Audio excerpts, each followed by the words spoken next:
Mga pangunahing balita, dalawang drug suspects arestado sa pagtutulak ng droga sa Camarines Sur at Masbate.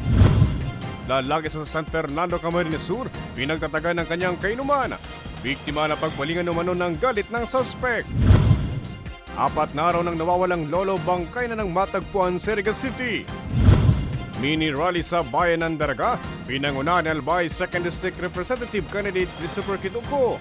Isang scholar sa kada pamilya sa 2nd District isusulong. At USC Camarines Sur, isa sa mga pinakaunang nakatanggap ng MOCOB.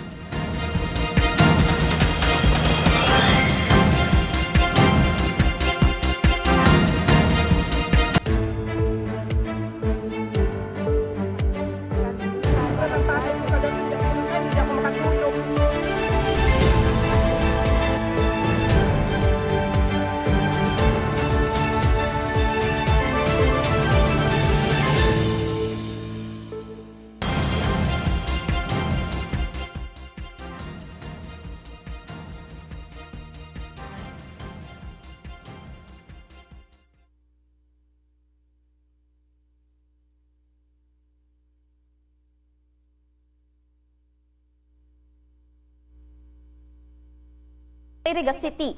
Nasamsam mula sa kanya ang mahigit sa kalahating milyong halaga ng shabu. May report si May Encinares.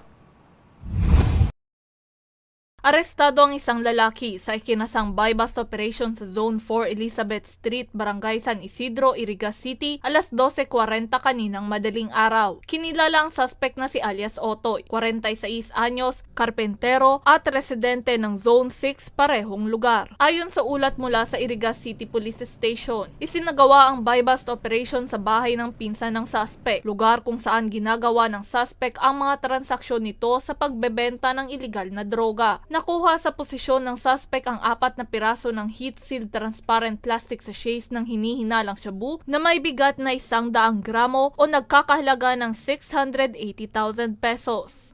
Hindi naman po kasama yung pinsan, siguro hindi lang siguro alam or ginamit lang yung area, nagkataon lang doon lang nagkaroon ng transaksyon.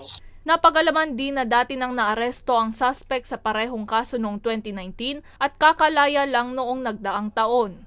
Actually, matagal na po ito kasi high value individual po siya. Sa totoo lang po, siya po ay dating arestado na.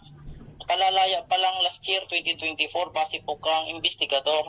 Kaya lang, nagbalik sa dating bisyo. Sa ngayon, nasa kustodiya pa ng Iriga CPS ang suspect na mahaharap sa kasong paglabag sa Republic Act No. 9165 o ang Comprehensive Dangerous Drugs Act of 2002.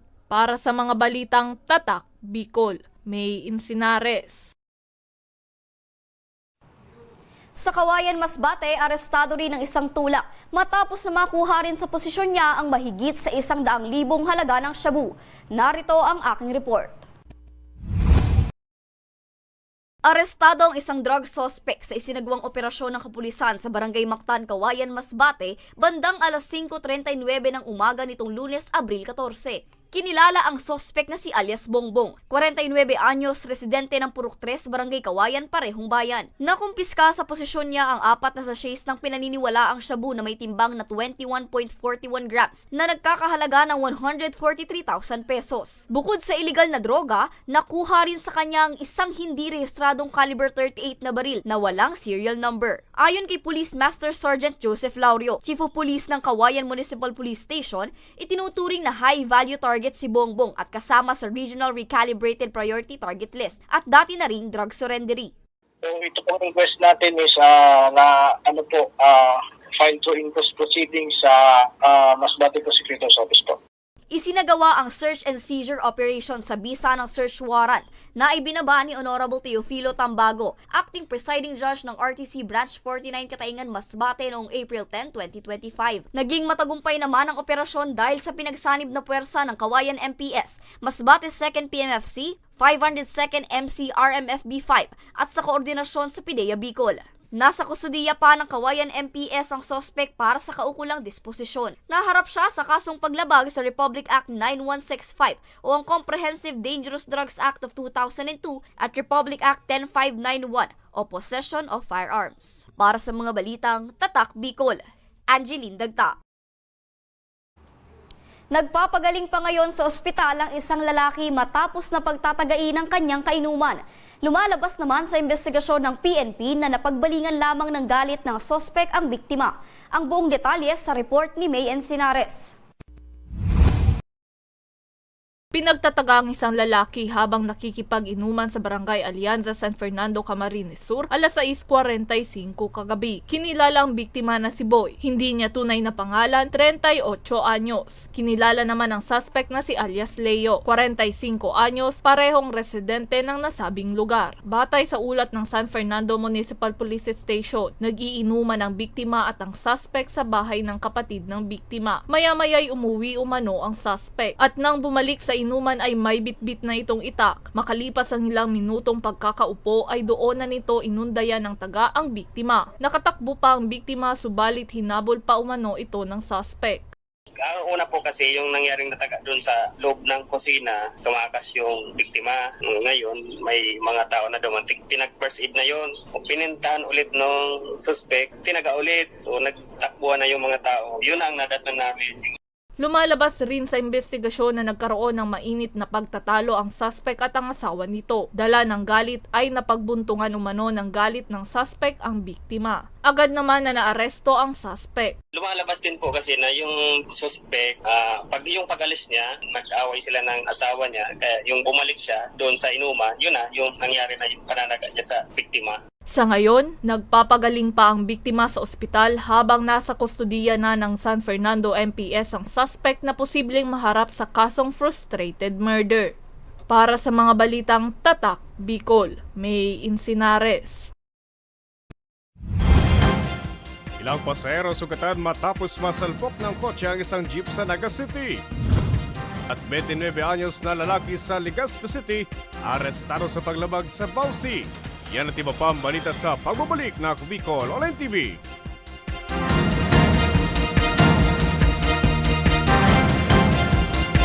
Jericho Rosales po, Bicolano. Ngunyan takaipuan, kitabang at kasurog sa edukasyon, sa kalusugan, at kabuhayan sa panahon ning sakuna. Ang ako Bicol, katabang at kasurog ta sa pagtaoki scholarship sa mga aki na nangangaipuan. Katabang at kasurog ta sa kalusugan, kasurog sa pagpasar Eddie Garcia Law. Bilang ermano ng bawat Bicolano, ang muya kong party list may plano. Kaya ang boto ko, ako Bicol. 131 sa balota. Sabi nila, wala ka daw ginawa nung nakaupo ka sa Senado. Ano pinanindigan mo? Pinanindigan ni Senator Lito kaming mahihirap. Binigyan niya kami ng libreng tulong legal para umunlad. Gagawin ko ang lahat para magbayad sila. Scott! Ang sabi nila, artista ka lang. Ano bang magagawa ng isang action star? Marami nang nagawa si Senator Lito. At ang isa dito ay yung pag-aksyon niya para sa kapakanan naming mga manggagawa. Ang sabi nila, hindi ka daw nakapagtapos sa pag-aaral. Paano mo kami matutulungan? Hindi nga siya nakapagtapos, pero ginawa niya ang lahat para kami ay makagraduate na!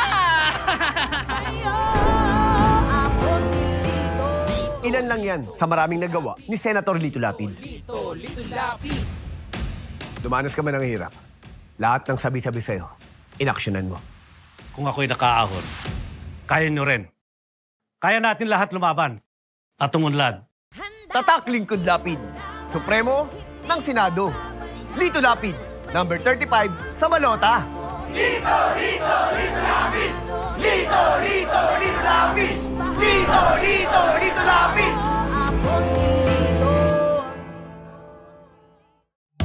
Presyo ng bilihin, mapapabain sa gana ang pagkain kung walang saking trabaho at tulong ng kanyang sinusulong. Siya ay may solusyon, subok na ng panahon.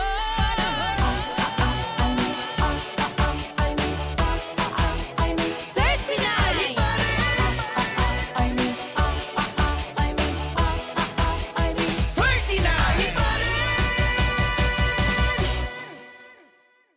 Ako si Jericho Rosales, sarong aktor, kasurog kang kaligasan, Oragon, Bicolano. Ang boto ko, ako Bicol. Ako Bicol, 131 sa balota.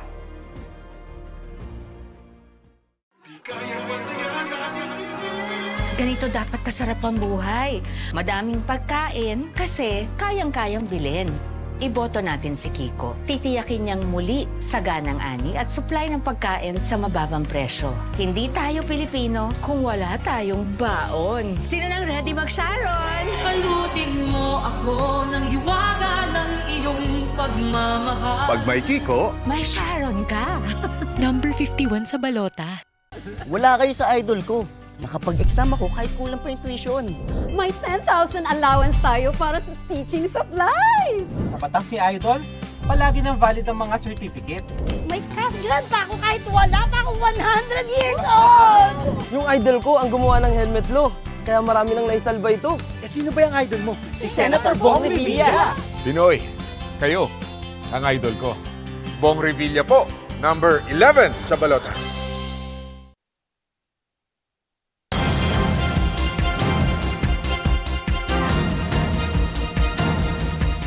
Nagbabalik ang Ako Bicol Online TV. Nagtamo ng minor injuries ang ilang pasahero matapos na masalpok ng isang kotse ang isang jeep sa Naga City. PNP muling nagpaalala sa mga motorista. May report si Hercules Barbacena.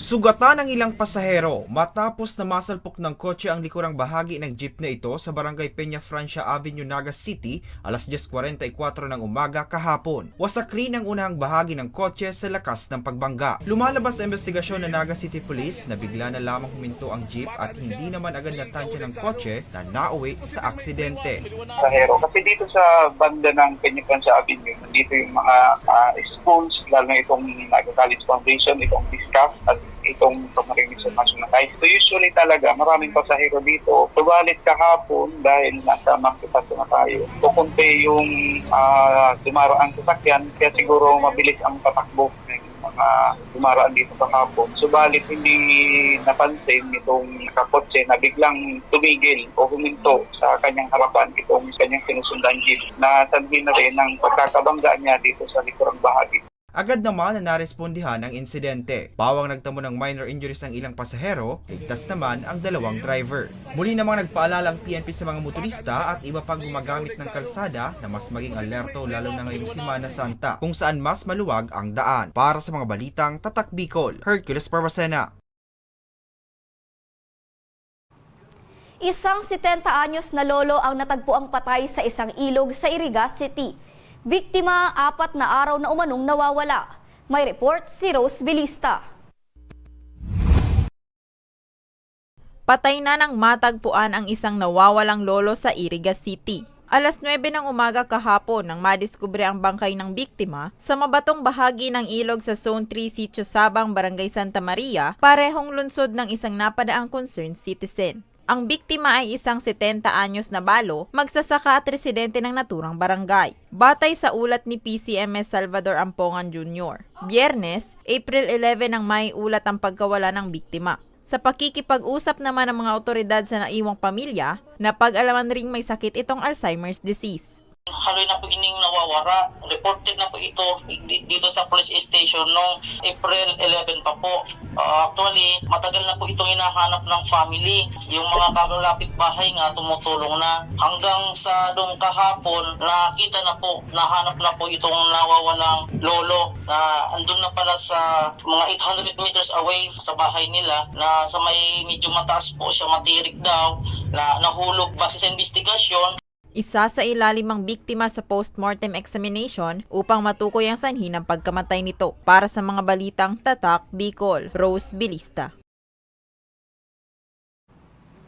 29 anyos na lalaki sa Legazpi City arestado sa kasong paglabag sa Anti-Violence Against Women and Their Children Act of 2004 o VAUC.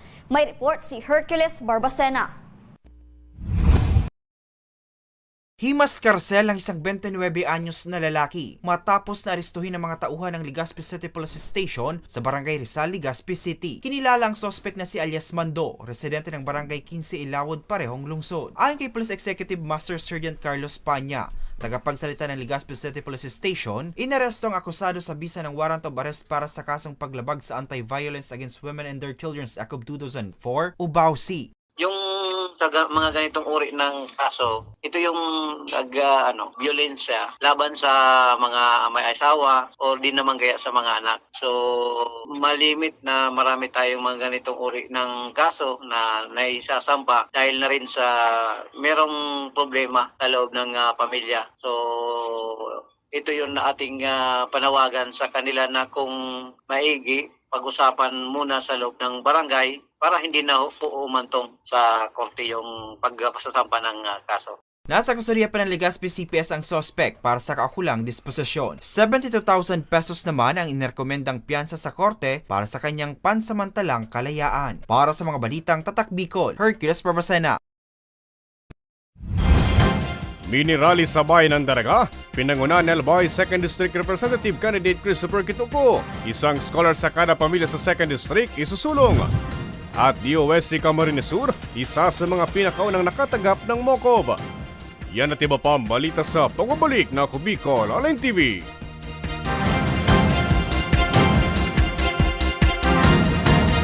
Jericho Rosales po, Bicolano. Ngunyenta kaipuan, kitabang at kasurog sa edukasyon, sa kalusugan at kabuhayan sa panahon ng sakuna. Ang Ako Bicol, katabang at kasurog ta sa pagtaok scholarship sa mga aki na nangangaipuan. Katabang at kasurog ta sa kalusugan, kasurog sa pagpasar ni Eddie Garcia Lo. Bilang ermano ng bawat Bicolano, ang muya kong party list may plano. Kaya ang boto ko, Ako Bicol. 131 sa balota. Sabi nila, wala ka daw ginawa nung nakaupo ka sa Senado. Ano pinanindigan mo? Pinanindigan ni Senator Lito kaming mahihirap. Binigyan niya kami ng libreng tulong legal para umunlad. Gagawin ko ang lahat para magbayad sila. Kot! Ang sabi nila, artista ka lang. Ano bang magagawa ng isang action star? Marami nang nagawa si Senator Lito. At ang isa dito ay yung pag-aksyon niya para sa kapakanan naming mga manggagawa. Ang sabi nila, hindi ka daw nakapagtapos sa pag-aaral.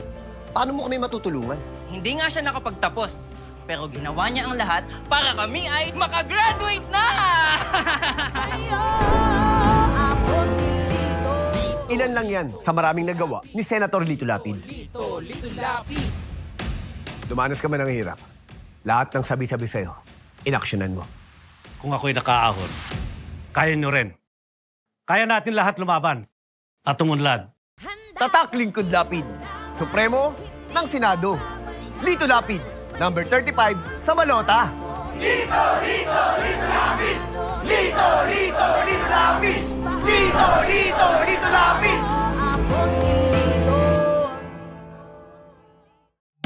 Presyo ng bilihin, mapapabain sa gana ang pagkain kung walang saking. Trabaho at tulong ang kanyang sinusulong. Siya ay may solusyon, subok na ng panahon. 39!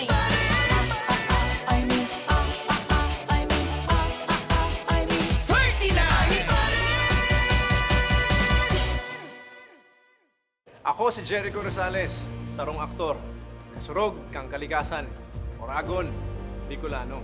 Ang boto ko, Ako Bicol. Ako Bicol, 131 sa balota. Iboto natin si Kiko. Titiyakin niyang muli saganang ani at supply ng pagkain sa mababang presyo. Hindi tayo Pilipino kung wala tayong baon. Pag may Kiko, May Sharon ka. Number 51 sa balota. Nandito na si Bong Revilla!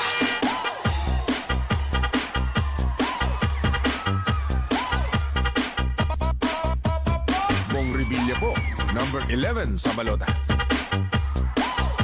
Nandito na si Bong Revilla! Bong Revilla siya, si Bong Revilla! Bong Revilla siya, si Bong Revilla! Nandito na si Bong Revilla! Bong Revilla po, number 11 sa balota.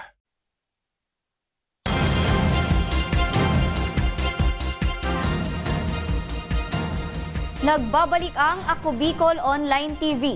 Pinangunahan ni Albay 2nd District Representative Candidate Christopher Quitoco ang ginanap na mini rally sa bayan ng Daraga. Isang scholar sa kada pamilya isusulong umano ni Ko. May report si Rose Bilista. Pinangunahan ni Albay 2nd District Representative Candidate Christopher Quitoco ang ginanap na mini rally sa Daraga Albay nitong Lunes, April 14. Sa aktibidad, isa-isang inilatag ni Ko ang kanyang plataporma tulad ng solusyon sa problema sa serbisyo ng tubig, kuryente at ang planong pagsulong ng pagkakaroon ng isang scholar sa bawat pamilya sa ikalawang distrito. Anya, upang umasenso, dapat may isang makapagtapos sa kolehiyo sa kada pamilya. Dagdag pa niya, ang pag-asenso ng bawat pamilya ay magdudulot rin ng pag-asenso sa komunidad. Sa kakalibutan po, kada barangay, house to house, dumanta po naaraman ang mga problema ng bawat barangay. Iba-ibang barangay, iba-iba po ang problema. Kaya sabi ko, seryoso po ang problema, digdi, na inidagdag na gigibuhon ko. So housing, mass housing na tenement, condo type ang gigibuhon ta sa mga urban poor. Kaya iyo po yung remedyoan ta. Papakarayon ko yan, abo ko karawan ining tulong taon na daykon magibo.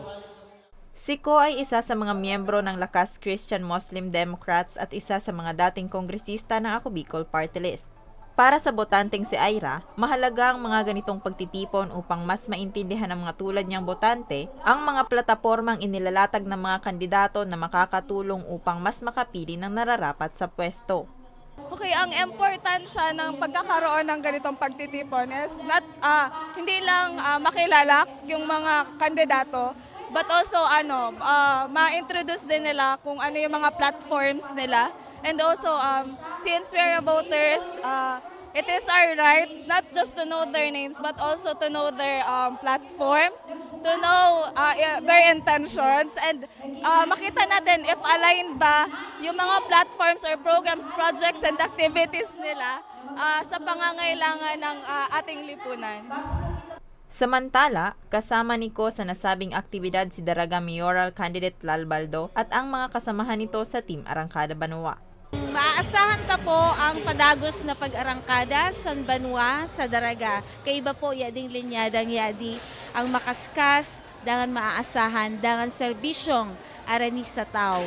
Through sa mga program, projects, and activities po, nagigibunta. Aside sa pagpadagos po sa mga programa ni Mayor Awin Baldo, parehas ang sa inyang ABMLC, ABC, dangan iba pa, diyan man po so iba pang plano ta na gusto tang marilasar sa Daraga. Magtatagal ang national and local campaign period hanggang sa May 10. Para sa mga balitang tatak, Bicol, Rose Bilista. Nakatanggap ng Mobile Command and Control Vehicle o MOCOV mula sa pamahalaan ng DOST Camarines Sur. Sa tulong umano ng MOCOV, mas lalakas ang disaster response o pagtugon sa kalamidad ng Region 5. Narito ang aking report. Malinaw na patunay ito ng Para palakasin ang disaster response o pagtugon sa kalamidad sa Region 5, isa ang Department of Science and Technology o DOST Camarines Sur sa mga pinakaunang nakatanggap ng Mobile Command and Control Vehicle o MOCOV mula sa pamahalaan. Ayon kay Patrocinio Felizmeño, Provincial Science and Technology Director ng DOST Camarines Sur, malaking tulong ang MOCOV sa Kabikolan, lalo pat isa ang Region 5 sa mga pinakatinatamaan ng kalamidad. Isa din po ito sa mga national programs na pang-apat lang po tayo na nabigyan yan. NCR, Mimaropa, Bicol Region, at nalimutan ko po yung isa. So ngayon, kami ay natutuwa sa Camarines Sur na kami po ang unang binigyan ng MOCOV. Ngayon, itong MOCOV, itong nakaraang bagyo, Christine, alam naman po natin yung maraming bayan sa Camarines Sur ang binaha. And isa po sa mga nagamit po na pang-rescue, yung pong tugboat na kasama po doon sa MOCOV na mga equipment. And yun po ay nagagamit din po ang MOCOV every time na merong malalaking event. Tulad noong dumating si President Marcos, nagkaroon tayo ng Peña Francia Fiesta, Boy Scout of the Philippines Encampment, yung mga malalaking event, ang MOCOV po ay nandun palagi. Ang Mocov ay isang cutting-edge system o makabagong sistema na idinisenyo upang gawing mas maayos sa mga operasyon sa panahon ng emerhensya. Ito ay isang specialized mobile unit na may advanced communication at surveillance equipment na makakatulong sa mas mabilis na disaster response. Kung doon naman po sa ibang mga provinces, ibang munisipyo na para makapag-access, makagamit ng MOCOV, anytime po pwede kayong mag-request, sulat lang po at pwede na po tayong makapag-avail ng services noong pong ating MOCOV. May kakayahan din itong mangalap ng real-time data, GPS tracking at communication systems upang mapahusay ang komunikasyon ng first responders. Samantala, ang MOCOV ay ang brainchild ng Filipino inventor na si Dennis Abella. Para sa mga balitang Tatak Bicol, Angeline Dagta. Lumapit doon po mismo sa lugar ng disaster. At yan ang mga balitang nakalap ng Ako Bicol News Team. Ako po si Angeline Dagta. Salamat!